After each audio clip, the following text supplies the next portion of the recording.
Olá, eu sou o Cornélio e hoje nós vamos aprender como surgiu o ser humano. Esse mundo é um lugar maluco. 3 milhões de anos atrás, Australopithecus procurava por comida nas savanas africanas enquanto evitava predadores. Hoje, aqui estamos nós, nos comunicando na velocidade da luz, falando sobre ele. Nas urgências da rotina, frequentemente esquecemos de pensar sobre as questões profundas da nossa existência. Por exemplo, de onde viemos? Com nossos lares confortáveis, cidades imensas, aparelhos tecnológicos e realidades virtuais, nos sentimos desconectados do mundo natural. Mas o mundo humano nunca deixou de ser a natureza, e o aparelho em que você assiste esse vídeo nesse exato momento, de alguma forma foi moldado pelas nossas mãos a partir de paus, pedras e água. Transformar os elementos e recursos da natureza em celulares de última geração não foi fácil e nem rápido, mas é um feito tão absurdo que chega a ser capaz de nos fazer esquecer que somos animais. Como chegamos até aqui? Como e quando nos tornamos humanos? Esse tem sido um assunto sensível ao longo da história, talvez pelas profundas crises existenciais que causam em alguns e o fascínio e sentimento de pertencimento que provoca em outros. Mas uma coisa é certa: nossa história é um dos capítulos mais psicodélicos e improváveis da história da vida nesse planeta, e até mesmo desse universo. E ela não foi nada fácil. Tivemos que atravessar mudanças de todos os tipos, competir com animais poderosos, passamos de presas a predadores, enfrentamos o frio, a fome, a seca e uma imensidão de doenças e tragédias que se estendem até hoje. Pela primeira vez, pelos últimos 40 mil anos, existe apenas uma espécie humana nesse planeta, mas durante toda a nossa existência, convivemos com outros humanos de formas que só estamos começando a entender. Hoje você vai conhecer a nossa trajetória evolutiva recente e a de outras espécies mais aparentadas conosco do que com nossos parentes viventes mais próximos, os chimpanzés. Nossa história será contada em 3 atos, cada uma com seus protagonistas. Prepare-se para conhecer a si mesmo como nunca antes. Essa é a história da evolução dos humanos.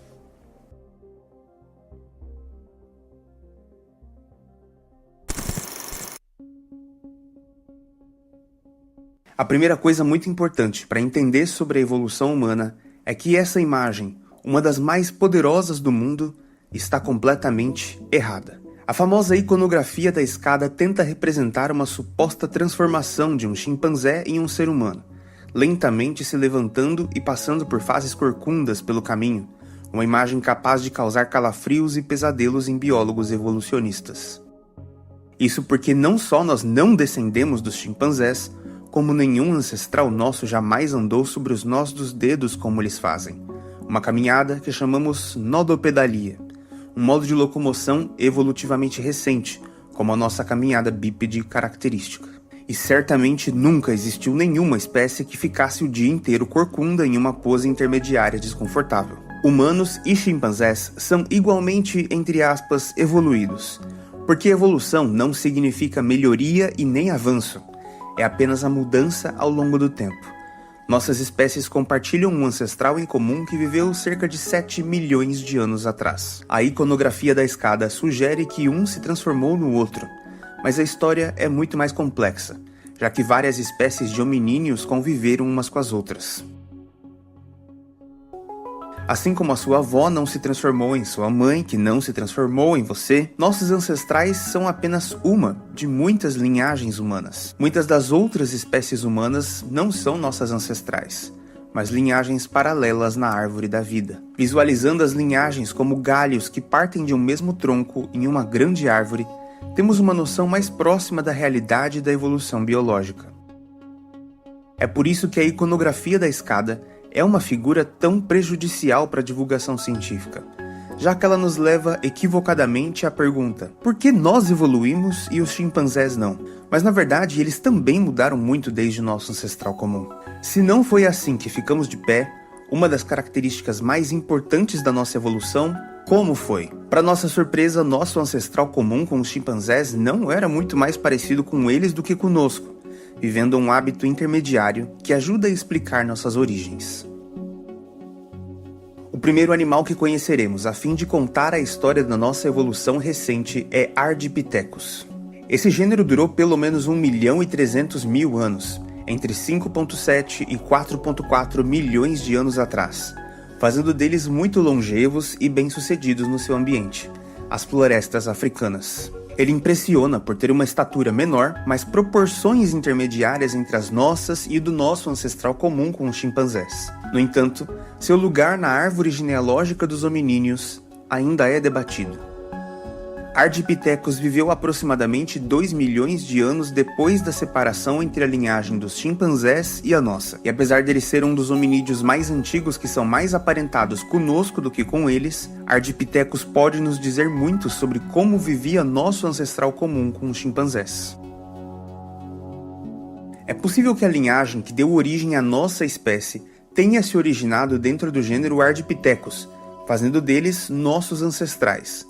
Ou talvez seja um grupo irmão dos nossos ancestrais, cujos fósseis podem ser desconhecidos, evoluindo ao mesmo tempo, mas sem deixar descendentes. Por muito tempo achávamos que nosso bipedalismo havia sido uma adaptação para uma vida no chão das savanas, quando finalmente deixamos as árvores e nos aventuramos em terreno aberto. Isso teria nos deixado livres para carregar qualquer coisa com as nossas mãos, ao mesmo tempo em que nos dava uma visão privilegiada do território, para evitar predadores e outras ameaças. Mas Ardipithecus desbanca essa hipótese, já que ele tinha uma postura bípede muito bem estabelecida, ao mesmo tempo que tinha polegares opositores nos pés, uma adaptação para a vida arborícola. Sabemos disso porque a abertura no crânio onde passam os nervos para a coluna, o foramen magnum, estava posicionado para baixo, na base do crânio, e não para trás, como em outros primatas e mamíferos quadrúpedes, indicando que sua posição de descanso e a sua postura era muito semelhante à nossa. A existência de bípedes arborícolas foi uma surpresa para os paleoantropólogos, mas faz todo sentido do ponto de vista evolutivo e adaptativo. Parando para pensar, a caminhada bípede não é algo tão exclusivamente humano, já que outros hominídeos como chimpanzés e gorilas, assim como muitos outros símios, são capazes de sustentar a postura ereta e até se movimentar muito bem com ela. A questão é a frequência dessa postura, que nos nossos ancestrais se tornou muito maior e mais central para o nosso modo de vida. Ardipithecus se alimentava principalmente de vegetais, frutos e raízes, ocasionalmente comendo carne quando havia uma oportunidade, mas sendo principalmente presas e não caçadores. Esses animais tinham que se preocupar com leões, hienas, crocodilos, aves de rapina e dezenas de predadores que conviveram com eles na passagem entre o Mioceno e o Plioceno. Mas talvez o mais fascinante sobre Ardipithecus é que sua capacidade craniana é inferior à dos chimpanzés. Isso significa que a linhagem dos chimpanzés também teve um aumento do cérebro desde a nossa separação. Uma tendência que compartilhamos com eles, mas levamos até outro patamar. Isso nos surpreende porque durante muito tempo pressupomos, para satisfazer nosso ego, que a característica humana mais fundamental e que teria certamente levado a todas as outras na nossa evolução tivesse sido o aumento do nosso cérebro. Os primeiros pesquisadores que se debruçaram sobre a evolução humana pensavam que primeiro nossas cabeças tinham crescido e depois tínhamos ficado em pé, mas as evidências indicam que foi totalmente ao contrário. Na verdade, como prova Ardipithecus, ficamos de pé durante alguns milhões de anos antes de nossos cérebros sofrerem algum aumento significativo de tamanho, provando que a evolução não é linear e nem intencional. A primeira espécie de hominíneo que andou confortavelmente sobre seus dois pés a maior parte do seu tempo foi talvez o animal mais importante da história, Australopithecus. Eles viveram entre 4,5 e 1,2 milhões de anos atrás, por mais de 3 milhões de anos. Temos quase certeza que a nossa espécie descende de uma das espécies do gênero Australopithecus, sendo o Australopithecus afarensis um dos mais familiares para nós. Eles tinham uma postura muito semelhante à nossa, com uma coluna em S e um quadril curto, mas com uma estatura muito inferior, entre 1 metro e 1,40 m, com os machos sendo maiores do que as fêmeas. Em seus crânios, podemos perceber uma tendência de perda das características mais acentuadas e um aumento de tamanho em relação à capacidade craniana de um chimpanzé atual, cerca de 100 cm3 a mais em média, mas ainda 60% menores do que nossos cérebros. O aumento do cérebro é uma tarefa evolutiva muito desafiadora para qualquer animal, já que ele é o órgão que proporcionalmente mais gasta energia, mas para os mamíferos bípedes, esse desafio é literalmente um parto. Isso porque uma das adaptações anatômicas mais fundamentais para a postura bípede é o encurtamento do quadril, que também diminui o espaço em que um filhote com uma cabeça enorme pode passar. O bipedalismo fez do parto humano um dos mais desafiadores e potencialmente fatais do mundo animal. Diferente de nós, a maioria dos animais passa por partos relativamente tranquilos, com bebês que são muito pequenos em relação às mães. Nós, humanos, parimos bebês imensos, mas comparativamente prematuros em relação a outros mamíferos, uma consequência da interação entre o bipedalismo e nossas cabeçonas. Para dar à luz a bebês com cabeças tão grandes, foi necessário parir cada vez mais cedo, do ponto de vista do desenvolvimento embrionário. O tempo de gestação provavelmente continuou o mesmo, mas genes que atrasavam o nosso desenvolvimento estavam sendo selecionados em um processo chamado neotenia. A neotenia é a evolução da retenção de características infantis ou embrionárias, um processo absolutamente fundamental na nossa história. Isso explica, por exemplo, por que nos parecemos com chimpanzés filhotes, antes que os supercílios e arcadas dentárias protuberantes se desenvolvam nos adultos. Até mesmo as proporções da nossa boca, olhos e cabeça em relação ao corpo correspondem com estágios juvenis de outros símios. Isso pode explicar por que Australopithecus ficou com um rosto e uma cabeça mais parecida com a nossa assim que ficou de pé. Mas esse não era nem de longe o único desafio na vida do Australopithecus. Sua vida difícil ficou evidente desde o primeiríssimo fóssil encontrado da espécie, muito antes da famosa Lucy. Em 1924, 100 anos atrás, na África do Sul, foi descoberta a criança de Taung, um filhote de Australopithecus que tinha entre 3 e 4 anos de idade quando morreu, 2.800.000 anos atrás. Batizado de macaco do sul da África, o Australopithecus original. Incrivelmente, esse único crânio preserva um molde petrificado do cérebro desse filhote, um dos únicos conhecidos em nossa linhagem evolutiva mais recente. Indivíduos adultos já eram presas vulneráveis para uma diversidade de predadores. Filhotes, então, eram praticamente indefesos. O crânio da criança de Taung tem marcas de perfurações em seus olhos e na nuca, que sugerem que ela foi carregada até a caverna onde se preservou por uma ave de rapina gigante, talvez uma águia que a tenha tirado de seus pais e a predado. Essa é uma das muitas razões que levaram a maioria dos hominídeos a continuar na segurança das árvores e das florestas. Mas árvores e florestas eram ambientes que se tornavam cada vez mais esparsos e raros, na medida em que um clima mais frio e seco se instalava com o passar dos milênios. Enquanto as florestas se fragmentavam, as savanas e desertos se expandiam, tornando esses ambientes com recursos mais confiáveis e permanentes, claro, para aqueles que ousassem explorá-lo. Nossos ancestrais se lançaram para essa imensidão aberta das savanas africanas, um ambiente novo que os moldou a cada geração. Pelos últimos 7 milhões de anos, a África tem sido o lar de dezenas de espécies de hominíneos bípedes, sendo o Australopithecus um dos gêneros mais bem-sucedidos, diversos e duradouros.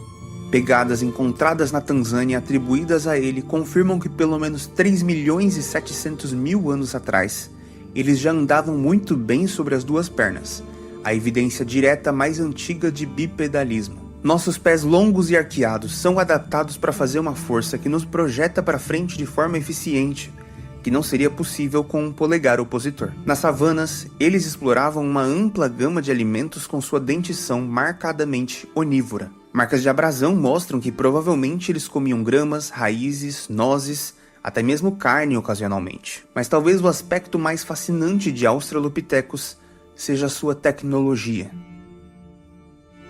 Mesmo com cérebros relativamente pequenos em relação aos nossos, eles foram os prováveis autores de mais de 150 ferramentas encontradas em Lomweki, no Quênia, as ferramentas de pedra mais antigas conhecidas, com 3.300.000 anos. Elas eram simples e rudimentares, mas absolutamente intencionais e funcionais. Elas podem explicar cortes observados em ossos de diversos animais encontrados juntos aos ossos de Australopithecus, na Etiópia. Isso significa que eles podem ter sido alguns dos primeiros hominídeos a fabricar ferramentas de pedras. Durante sua existência, Australopithecus conviveu com diversos outros hominíneos. Sabemos que duas espécies de Australopithecus, Afarensis e Anamensis, conviveram por mais de 100 mil anos, entre 3,9 e 3,8 milhões de anos atrás. Há cerca de 2 milhões de anos, pelo menos 5 espécies de hominíneos viviam ao mesmo tempo,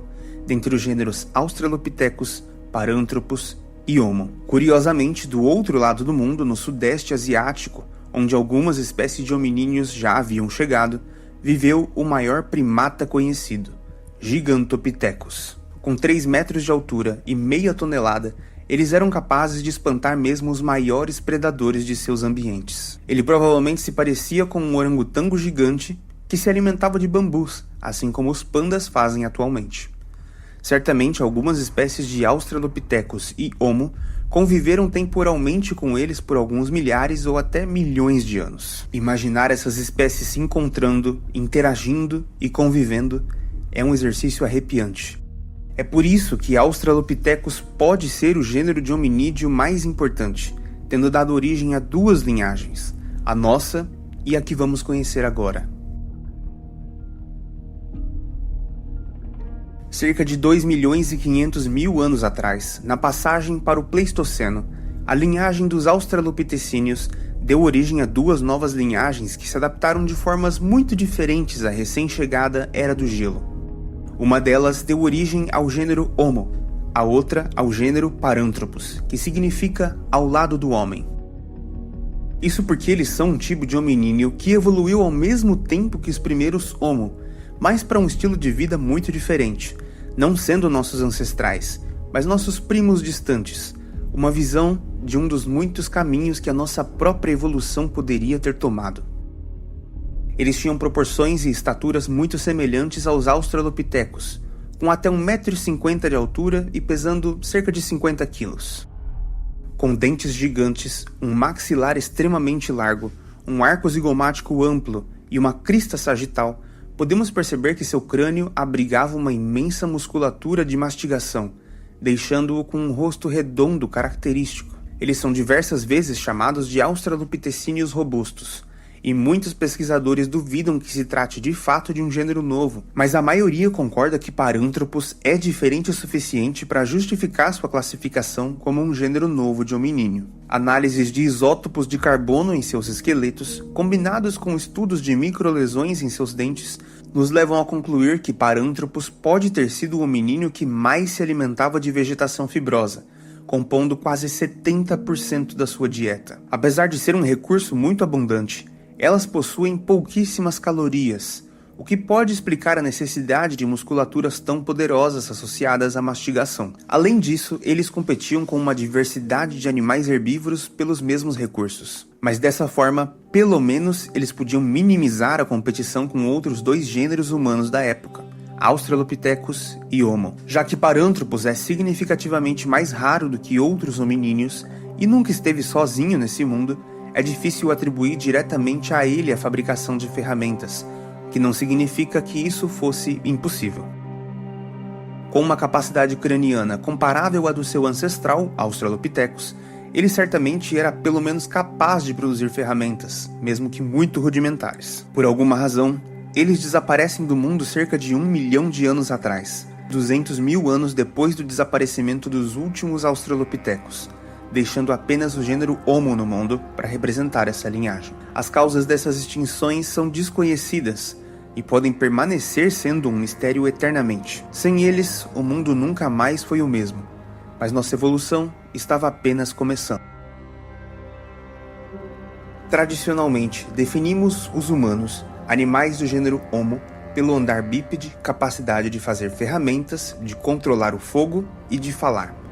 Os 2 últimos têm uma conexão curiosa e surpreendente, já que talvez sem o fogo não estaríamos aqui tagarelando hoje. Infelizmente, essas 2 características são difíceis de inferir através do registro fóssil, deixando poucas evidências sobre como e quando o fogo e a fala começaram.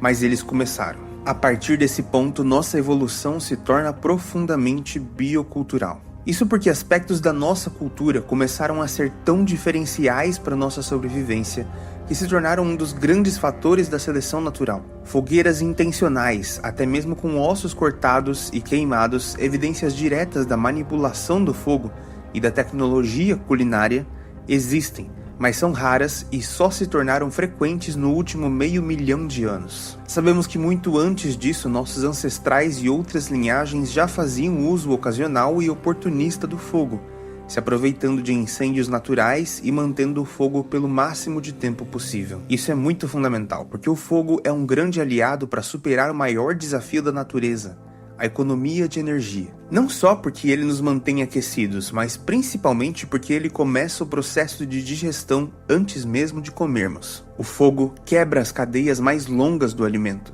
facilitando o trabalho do nosso corpo e aumentando em muito o aproveitamento energético daquilo que é ingerido. Cozinhando, tivemos a energia extra necessária para arcar com o crescimento do órgão mais caro de todo o organismo, o cérebro. É possível que sem o fogo, grande parte do nosso desenvolvimento cerebral fosse muito mais difícil. E com ele, uma série de ferramentas físicas e linguísticas que nos ajudaram a moldar o mundo ao nosso favor. Com a elaboração de ferramentas cortantes mais sofisticadas, estávamos passando lentamente de sermos presas para sermos predadores, com algumas espécies do nosso gênero sendo mais carnívoras do que outros hominíneos, mas sem jamais deixar de depender de vegetais na sua dieta. Nossa tendência não foi necessariamente na direção da carnivoria, e sim do generalismo, sendo capazes de adaptar nossas dietas ao que quer que o ambiente pudesse fornecer. Talvez uma das chaves da nossa sobrevivência e sucesso. Quando o gênero Homo surgiu, cerca de 2.500.000 anos atrás,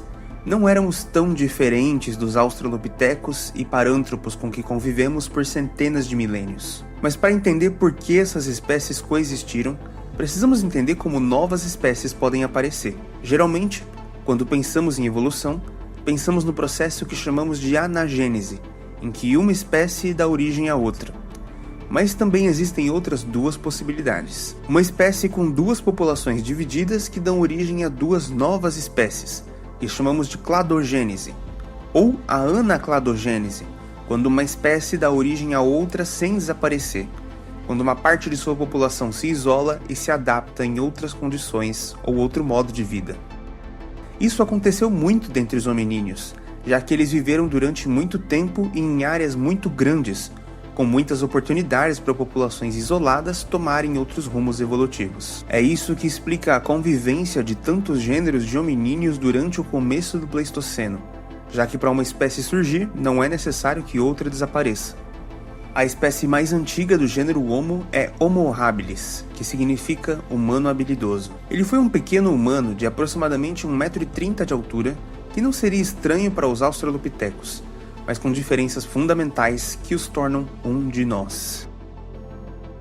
Ele é um exemplo perfeito dos chamados, entre muitas aspas, fósseis transicionais, tão exigidos pelo criacionismo e cuja existência é negada. Na verdade, a evolução poderia ser inferida mesmo sem eles, já que ela não se baseia neles, mas numa imensa gama de evidências no mundo natural. Mas esses fósseis transicionais são a confirmação perfeita do imenso poder de previsão da evolução biológica enquanto teoria científica. Comparado aos australopitecíneos, Homo habilis era um construtor de ferramentas muito mais frequente e de forma sistematizada. Como o nome sugere, eles fabricavam as ferramentas da indústria olduvaiense, ferramentas afiadas que podem ter os ajudado a cortar alimentos e explorar carcaças. Mas eles provavelmente não faziam uso controlado e talvez sequer fizessem uso constante do fogo, já que não existem evidências diretas tão antigas do uso de fogueiras.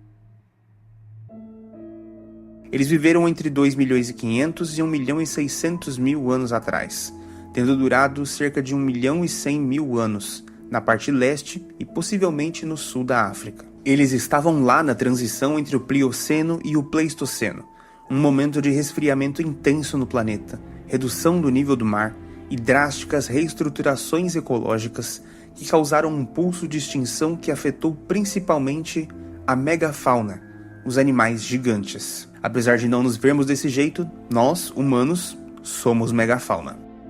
Em momentos de provação evolutiva, quando os ambientes mudam muito rápido, geralmente os animais mais generalistas, ou seja, menos especializados em apenas um modo de vida, quem herdam e repopulam os ecossistemas. Quando grande parte dos animais grandes se extinguem, oportunidades ecológicas novas se abrem e a competição em certos nichos se atenua, fazendo da tragédia dos especialistas o bilhete de loteria premiado dos generalistas. Foi assim com os dinossauros, foi assim com os mamíferos, e em uma escala menor, nós também aproveitamos nossa chance. Nossa inteligência, dieta onívora e adaptabilidade foi o que nos permitiu sobreviver a tantas mudanças durante essa época. Era a nossa vez. É possível que por algum tempo, Homo habilis tenha sido a espécie mais inteligente e com a comunicação mais sofisticada do planeta Terra, já que ele é cerca de 500 mil anos mais antigo do que o Homo erectus, e tendo convivido principalmente com o pouco compreendido Homo rudolfensis e outros hominíneos não humanos. Muito antes da fala, já existiam as vocalizações, os gestos e os cliques. Mesmo que Homo habilis não pudesse falar como nós ou compreender conceitos abstratos, é certo que alguma comunicação eles praticavam, já que seria muito difícil ensinar as tecnologias para as novas gerações apenas através da observação e repetição. Mas muito mais importante do que o tamanho do cérebro e o número de neurônios é a sua organização. É possível que cérebros que consideramos pequenos fossem capazes de coisas impressionantes, como é o caso de habilis. Eles tinham braços longos e pernas mais curtas comparadas às nossas, sugerindo que talvez eles não fossem os melhores maratonistas de longas distâncias, mas seriam ótimos escaladores. Isso faz sentido, já que seu pequeno tamanho faria deles muito indefesos, e subir nas árvores pode ter sido uma saída usada muitas vezes por eles. Mas eles definitivamente não passavam mais suas vidas nas árvores. Durante seus últimos 600 mil anos no planeta, Homo habilis conviveu com uma provável espécie filha muito bem sucedida e duradoura, Homo erectus. Eles tinham um cérebro consideravelmente maior e um rosto mais reto, além de serem muito maiores, com 1,60 m a 1,80 m, e serem os primeiros Homo com proporções de braços e pernas e altura praticamente idênticas às nossas. Considerado por muitos o primeiro humano de fato, ele pode ter sido o primeiro a ter uma face mais familiar, com o nosso nariz caracteristicamente longo, adaptado para respirar ar seco. Ele aparece aproximadamente 2 milhões de anos atrás e tem suas últimas populações desaparecendo somente cerca de 100 mil anos atrás, tendo sido a única que conviveu temporalmente com todas as espécies do gênero Homo que já existiram, desde o Homo habilis até a nossa espécie. Isso porque ele muito provavelmente se originou de uma população de habilis, e pode ter sido a espécie que deu origem a boa parte dos humanos mais modernos, uma grande ponte entre dois mundos. Não só ele ocupou uma grande extensão de tempo, como também de espaço. Ele foi o primeiro humano extremamente expansionista e adaptável, tendo saído da África há pelo menos 1.800.000 anos e ocupando o Oriente Médio e Ásia. Esses novos ambientes e novas interações e oportunidades ecológicas foram o terreno fértil para a evolução de diferentes subpopulações de erectus e novas espécies humanas. Seu espírito expansionista e sua longevidade são a chave para entender por que e como Homo erectus se tornou o ancestral de tantas espécies diferentes. Na verdade, em sua distribuição ampla, percebemos evidências da sua inteligência e engenhosidade. Sabemos que eles chegaram até mesmo a popular ilhas do Sudeste Asiático, que não poderiam ter sido alcançadas por terra em nenhum momento, o que significa que eles podem ter sido os primeiros navegadores, produzindo jangadas de madeira ou de bambu para viajar até novos territórios. Infelizmente, a madeira, diferente das ferramentas de pedra, apodrece e é de difícil preservação, tornando praticamente impossível conhecer seus usos por humanos antigos. Para alcançar esse nível de sofisticação tecnológica, algum tipo de comunicação altamente complexa teria que existir entre eles,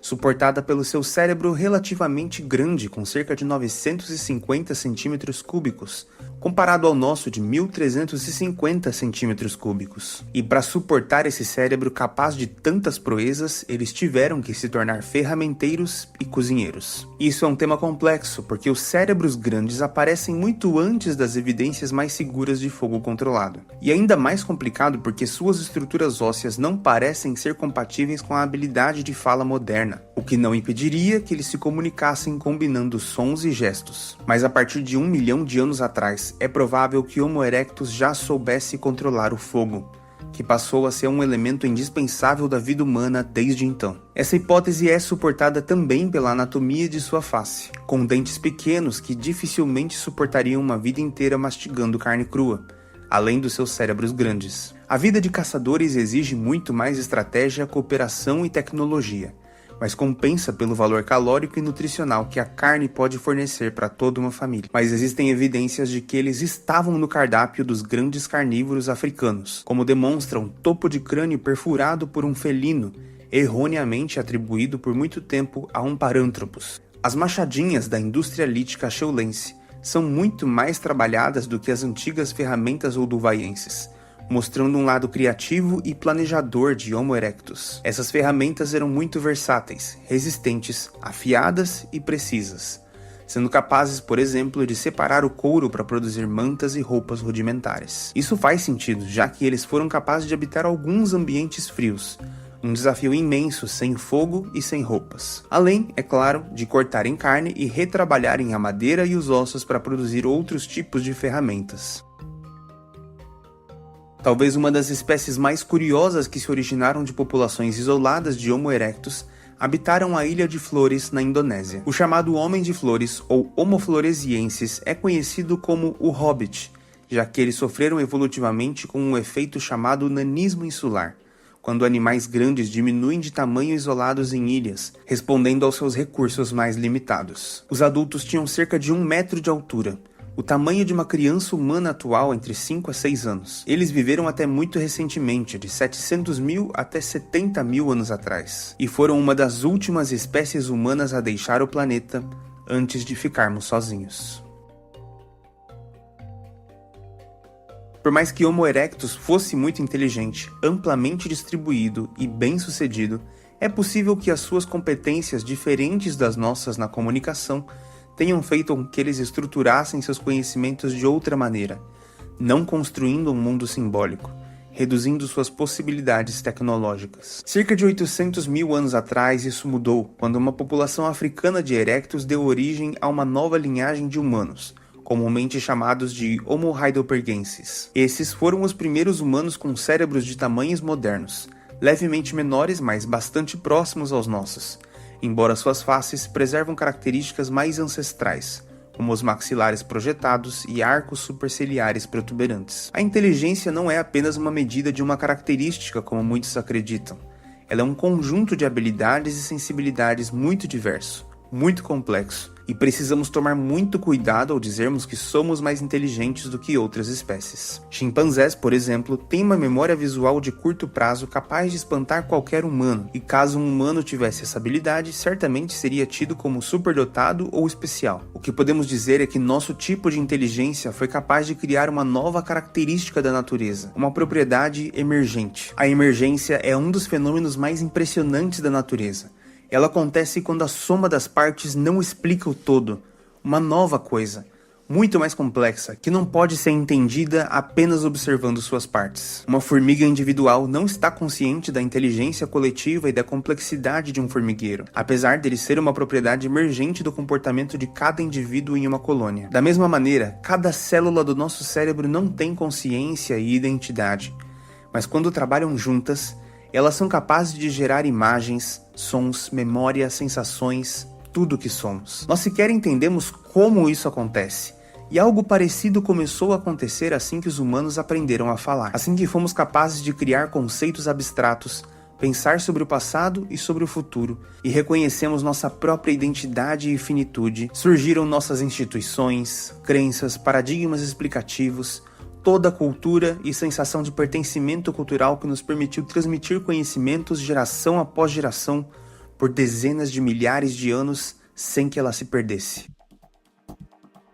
Pode não parecer hoje, na era da informação, mas mais de 500 mil de anos atrás, quando esses humanos viveram, o empobrecimento cultural era uma questão de vida ou morte, e é possível que os saberes que envolviam a tecnologia e os modos de vida locais, quais plantas comer ou não, quais eram as medicinais, quando as manadas chegavam e como abater cada animal, fossem todos conhecimentos considerados sagrados, ou no mínimo, extremamente preciosos. Sem a escrita, o saber só podia se transmitir na cultura oral, o que talvez explique a seleção por hominíneos que pudessem se comunicar de forma cada vez mais sofisticada e específica. Essa nova cultura coletiva fez deles grandes inovadores, acelerando muito o passo da tecnologia em relação ao velho Homo erectus. Agora, seus instrumentos são tão complexos que muito dificilmente podiam ser ensinados apenas através da observação e repetição. Eles modificaram muito a indústria acheulense e passaram a produzir ferramentas que produziam ferramentas,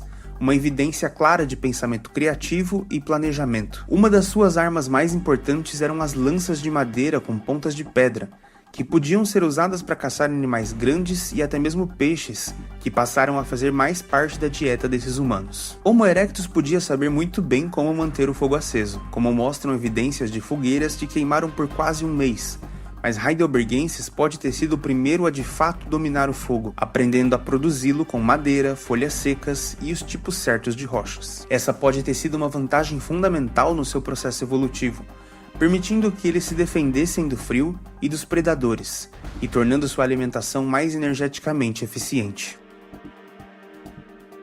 Humanos nunca se tornaram totalmente carnívoros, sempre dependendo muito de uma imensa gama de vegetais na sua alimentação, mas percebemos que grande parte da tecnologia desse tempo estava focada na indústria da caça. Seus esforços estavam voltados para a produção de armas capazes de matar os maiores animais de seus ambientes. Talvez por vivermos em grupos maiores, fizesse mais sentido caçar um mamute do que 1000 coelhos. A anatomia dos nossos ombros e cintura escapular pode ter sido moldada pelo simples movimento de jogar. Pode parecer algo simples, mas nós, humanos, apesar de muito mais fracos, somos capazes de lançar objetos muito mais longe e com muito mais precisão do que chimpanzés, movimento que foi imprescindível em nossa jornada evolutiva.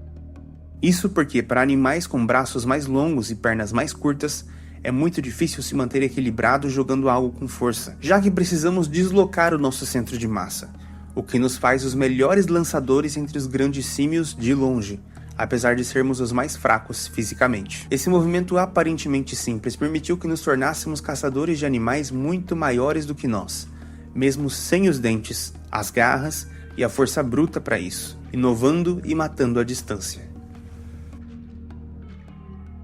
Nós não sabemos exatamente quando e nem por que nossos pelos corporais ficaram mais finos. Curiosamente, eles não diminuíram de número. Um chimpanzé tem uma densidade de pelos parecida com a nossa, mas seus pelos são mais grossos do que os nossos. Logo, nós não necessariamente perdemos os pelos corporais, o que é curioso, porque geralmente mamíferos perdem os pelos em duas situações: quando ficam gigantes em lugares quentes ou quando vão para a água. Então por que nós não somos tão peludos quanto outros mamíferos do nosso tamanho? A resposta dessa pergunta levou a muitas hipóteses, algumas muito mais plausíveis do que as outras. Por exemplo, a hipótese do macaco aquático, em que nossos hábitos passaram a depender muito mais de rios de água doce e peixes, favorecendo humanos menos peludos por serem mais hidrodinâmicos, secarem mais rápido sem congelar e criassem menos fungos e infecções na pele com a umidade dos pelos. A hipótese de que humanos mais peludos se queimavam com mais facilidade, já que pelos e fogo não combinam. A hipótese de que em algum ponto nos tornamos caçadores que perseguiam suas presas até a exaustão, precisando suar muito e trocar calor rapidamente com o ambiente para manter o passo por tempo suficiente, coisa que pouquíssimos outros animais fazem, considerada por muitos a mais razoável, já que nós somos os únicos símios a usarem a perseguição persistente como técnica de caça. Por mais que sejamos mais devagares do que a maioria das nossas presas, nós temos muito mais resistência, justamente porque suar ajuda a refrescar o corpo de forma eficiente, coisa que pelos atrapalham. Existe também a hipótese de que nossas mantas e primeiras roupas de couro ajudaram a proliferar parasitas e doenças transmissíveis por elas, como os piolhos, e que humanos menos peludos tinham menos problemas com eles. Também sempre podemos culpar a seleção sexual, a ideia de que a preferência por parceiros menos peludos selecionou nossos corpos de peles expostas. Pode ser que nenhum deles ou todos eles tenham sido fatores para a redução dos nossos pelos corporais, mas acreditamos que a essa altura nós já tínhamos nos tornado macacos pelados e com cabelos longos e volumosos.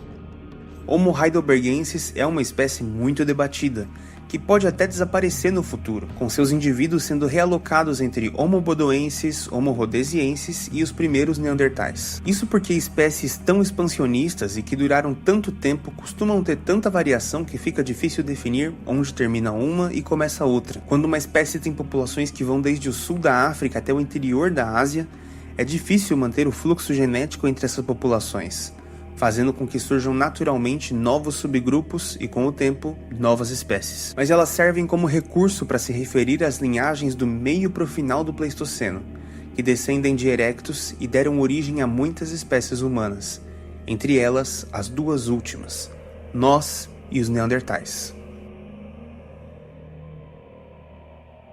Homo neanderthalensis é a espécie humana extinta mais conhecida pelo público em geral e pela ciência. Infelizmente, por mais que eles sejam de longe os que mais temos registros fósseis, a imagem que as pessoas têm dos neandertais é de uma gente primitiva e corcunda, que viviam gritando com um porrete na mão. A realidade não podia ser mais diferente.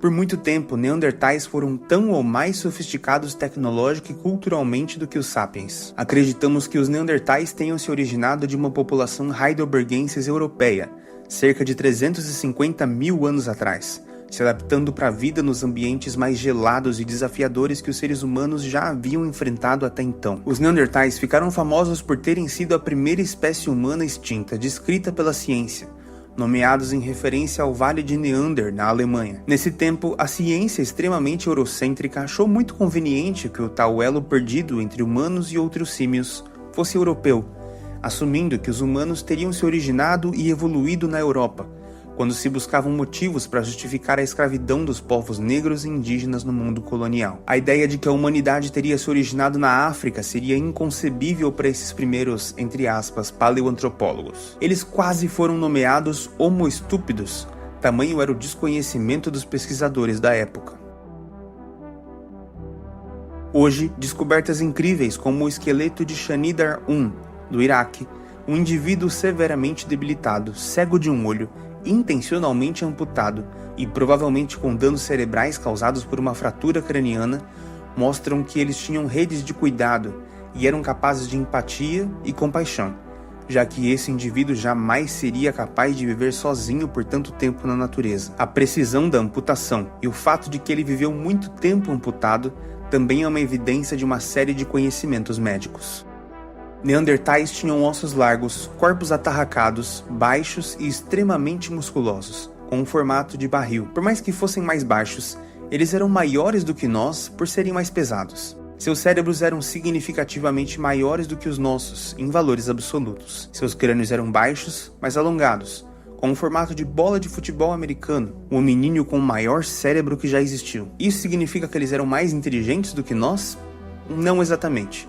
Porque para cérebros, tamanho não é tudo. Eles certamente tinham uma inteligência comparável com a nossa, embora ela pudesse ser muito diferente. Sabemos que eles podiam falar, faziam adornos artísticos, instrumentos musicais, enterravam seus mortos ritualisticamente, controlavam muito bem o fogo e eram grandes caçadores e açougueiros. Mas a maior evidência de que essa gente do gelo era muito familiar para nós está no nosso DNA. Felizmente, somos capazes de extrair DNA dos fósseis de neandertais mais recentes, o que nos permitiu comparar seus códigos genéticos com os nossos. Com isso, percebemos que cerca de 3% do nosso DNA é de origem neandertal, mas não são todos os humanos que possuem genes neandertais.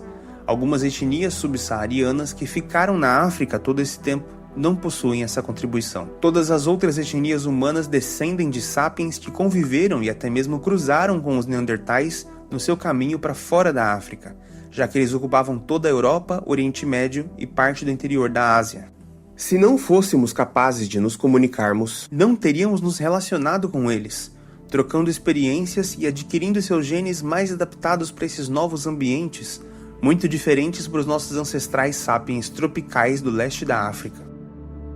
O intercâmbio cultural e genético entre sapiens e neandertais foi tão intenso e produtivo que pode ter influenciado na sua extinção. Suas populações podem ter sido lentamente diluídas nas nossas, até que não houvesse mais distinção entre neandertais e sapiens. 40 mil anos atrás, desaparecem os últimos vestígios reconhecidamente neandertais, mas sabemos que esses cruzamentos aconteceram durante dezenas de milhares de anos.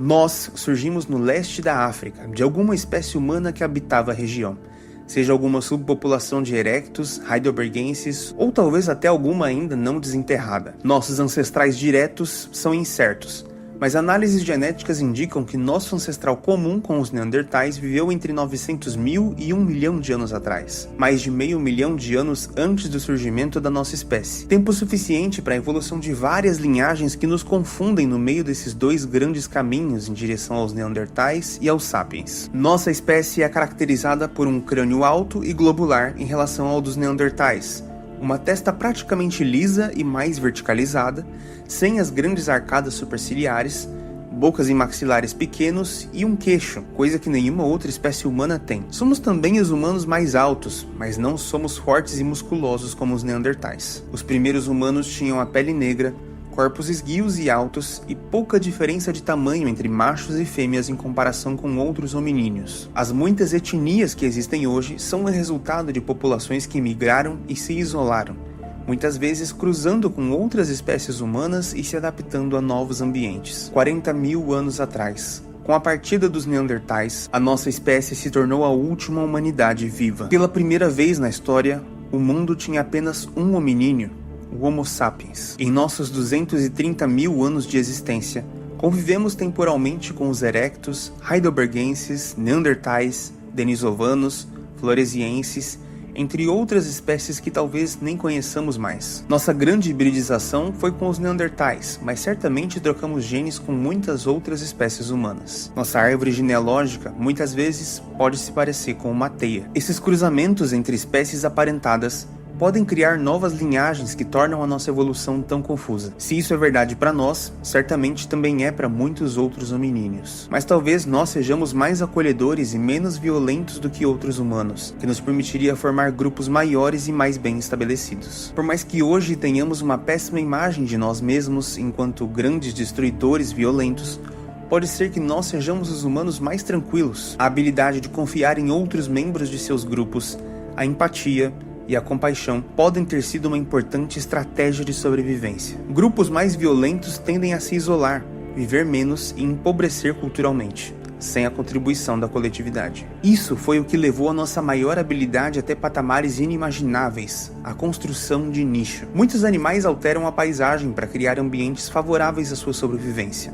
Alguns de forma mais óbvia, como os castores que constroem represas, ou os elefantes que derrubam árvores. Eles são engenheiros de ecossistemas. Por mais que esses construtores de nichos possam aprender observando, muito desse comportamento se deve ao instinto. No nosso caso, é diferente. Nós construímos casas, cidades, nações, instituições globais, complexos agrícolas e industriais para tornar nossas vidas mais confortáveis. Mas um ser humano sozinho seria incapaz de construir uma civilização. Nossa construção de nicho tem um grande aparato linguístico, histórico, social, político e econômico que nenhum outro animal possui. A escala das nossas alterações foi tão grande que desbloqueou uma nova habilidade, a terraformação, a capacidade de uma espécie de alterar o clima e o cenário global do planeta Terra, dessa vez consciente e planejadamente. Nossa linhagem não tem o maior cérebro, mas é a que tem o córtex pré-frontal mais bem desenvolvido, a área relacionada ao lúdico e ao abstrato. Essa nossa veia psicodélica e artística, e esse nosso apego ao simbólico, pode ter sido o que permitiu a construção de instituições e doutrinas que levassem nossa produção tecnológica e nossos paradigmas explicativos para outro nível.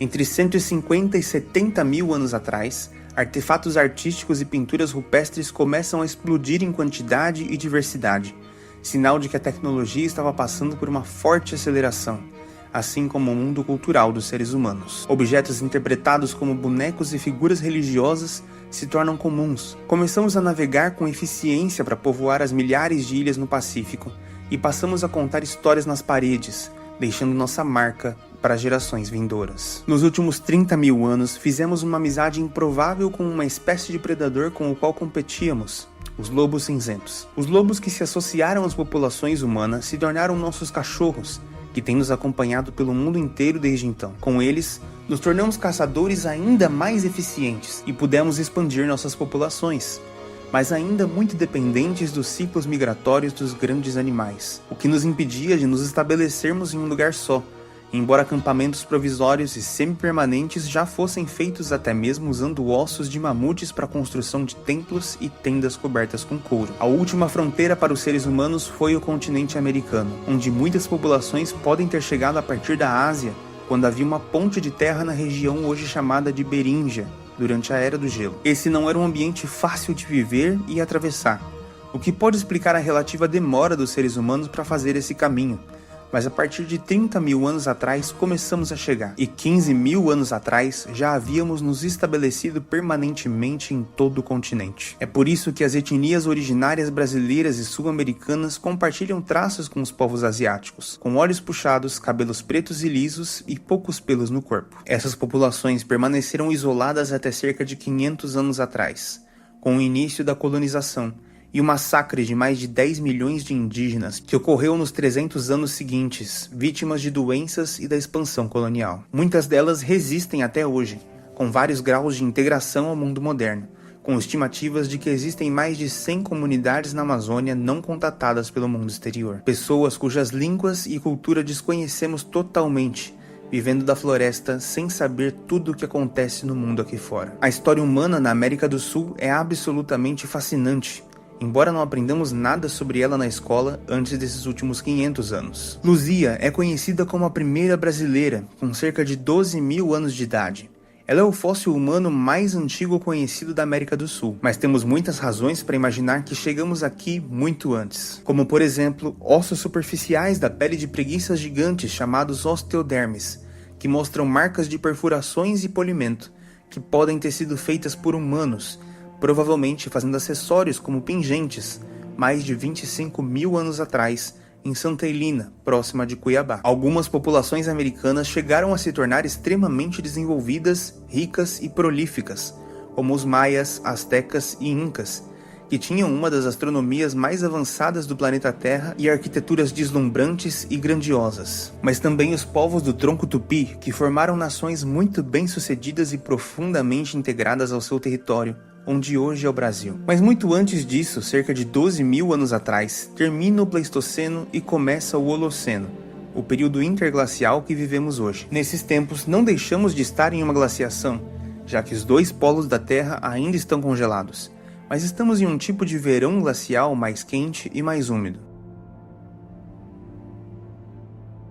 Entre 10 a 12 mil anos atrás foi um tempo crucial de muitas mudanças para os seres humanos, porque é quando grande parte da megafauna que caçávamos se extinguiu e começamos a plantar e colher, nos estabelecendo nas margens férteis de rios no Oriente Médio. A invenção da agricultura e da pecuária levou aos primeiros assentamentos e primeiras cidades, como Jericó, que tem ruínas com cerca de 10 mil anos de idade. Logo, cidades foram se espalhando e grandes civilizações surgindo. Uma das primeiras formas de escrita foi a cuneiforme, em tábuas de argila, na antiga Mesopotâmia, com vários usos, algumas organizando e registrando trocas comerciais e outros contando a epopeia de Gilgamesh, o velho que rejuvenescia, provavelmente o texto mais antigo do mundo. De lá para cá, a história da nossa evolução se desenrolou muito mais no plano cultural do que no biológico. Hoje, somos mais de 8 bilhões de humanos de uma única espécie, que nunca dependemos tanto uns dos outros para viver em um mundo que nunca mudou tão rápido. As mudanças que promovemos no planeta Terra para tornar nossas vidas mais confortáveis não só provocaram uma nova extinção em massa no planeta, como não beneficiaram nem de longe a todos, deixando uma grande periferia global privada dos benefícios desse grande modelo de produção. Nós chegamos a um ponto crucial em nossa evolução, em que somos capazes de terraformar nosso próprio mundo, interferindo nele em escala planetária. Com grandes poderes, vem grandes responsabilidades. Levou 230 mil anos para que a população da nossa espécie chegasse a 1 bilhão, mas chegamos no 8º bilhão em menos de 200 anos. O futuro da nossa espécie parece mais incerto do que nunca, mas infelizmente, temos vivido uma onda de pessimismo em relação a ele. Muitos acreditam que um futuro em que nossas armas nucleares e mudanças climáticas nos extinguem é muito mais provável que um futuro em que a humanidade habite vários planetas pelo universo de forma sustentável e pacífica. A verdade é que temos constantemente testado os nossos limites tecnológicos enquanto espécie, e parecemos estar muito longe de alcançá-lo. Em menos de 60 anos inventamos o avião e levamos humanos à Lua e voltamos em segurança. Toda a internet e a cultura dos aparelhos móveis eram muito rudimentares só 30 anos atrás. Nosso potencial é ilimitado e a nossa inteligência é uma propriedade que pode beneficiar a vida na Terra como um todo, garantindo sua permanência contra ameaças como asteroides que agora podemos desviar. Nenhuma espécie no tempo dos dinossauros foi capaz de prever e muito menos prevenir a queda do asteroide. Eles estavam indefesos. Nós não. Muito bom. Chegamos ao fim de um novo começo. Estou muito feliz de estar compartilhando tudo isso com vocês. Chegamos ao fim de um vídeo e hoje nós entendemos como surgiu o ser humano. Obrigado a todos que estão acompanhando. A biblioteca do Instituto Cornélio está na descrição do vídeo. A jornada começa aqui.